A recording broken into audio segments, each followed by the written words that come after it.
This is Hank. Hank is a day training dog. He's just here for a couple of things. He's a hunting dog. I'm not a hunting dog person. I never claimed to be a hunting dog person. I've read a few books, but that does not count. He's just here for a little bit of help with some e-collar conditioning, some recall, and a couple other little things. And it's pretty windy out, so hopefully my audio isn't horrible. We're trying. I would prefer wind than no wind. It's hot as crap out here. So we spent our day yesterday figuring out his working level on the e-collar, getting him used to that, learning how to turn off e-collar pressure. So today we're ready for recalls. I've already done a couple sessions with him today, so we've kind of moved up to our big blue long line. I did notice with him, this is just a Hank quirk, this is not important to the video, he does not like the lanyard on the e-collar remote, so I have it wound up around the antenna and just rubber banded it up there.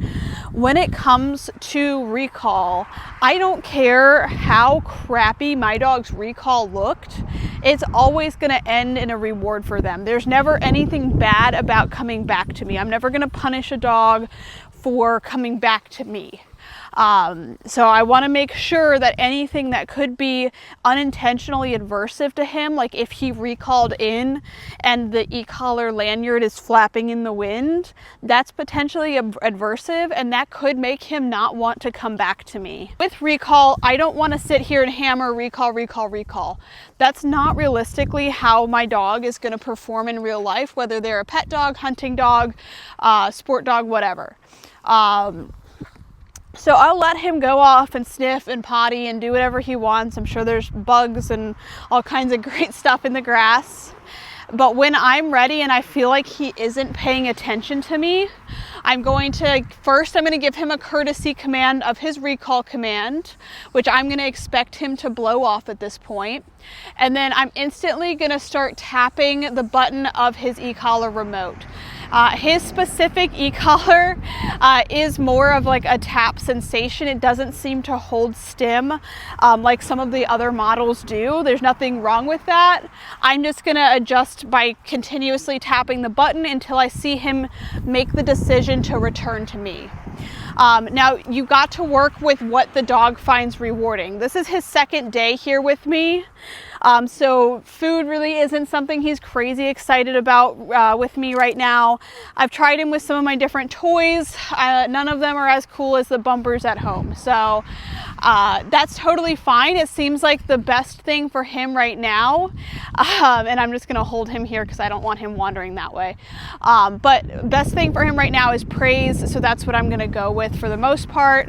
I'll offer him treats here and there, but he just really isn't crazy about it. We're working with what the dog wants, not with what I want. So I'm going to go ahead and do a recall as soon as he's not walking towards me.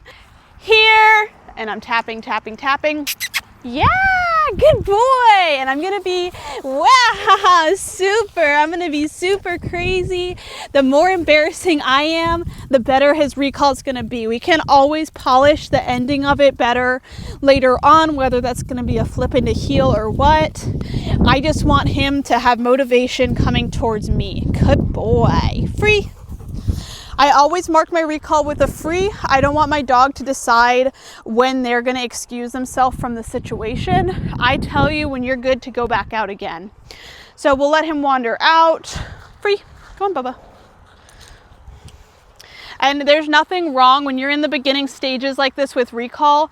Help them out, puppy, puppy, puppy. I want my dogs to have lots of joy and whimsy and enjoy what they're doing.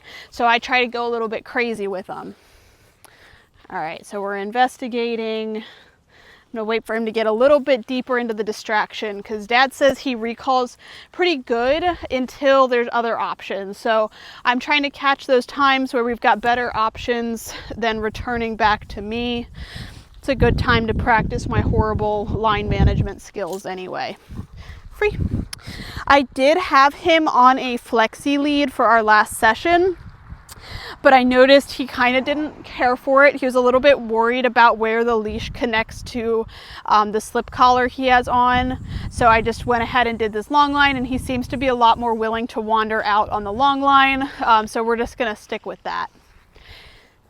A little marking, that's okay. Here, puppy. And I stop tapping, good boy. As soon as he does that really cute little trot, that to me is where I'm for sure that he's coming back to me. So when it's just the mopey walk, I'm still tapping my e-collar. It's when he really picks up and he's like, oh my gosh, this lady's pretty cool. That's when the e-collar turns off, is for that decision right there. Good boy.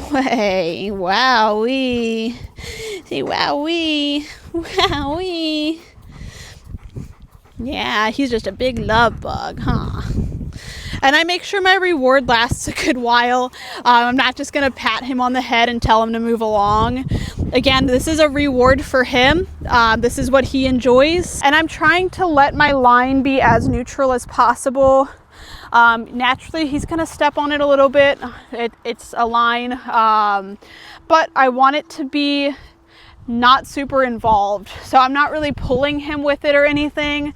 It's just here in case he decides, oh my gosh, in case he decides that like the traffic over there is an option. It's also pretty hot out, so we'll probably get 1 or 2 more recalls in this session.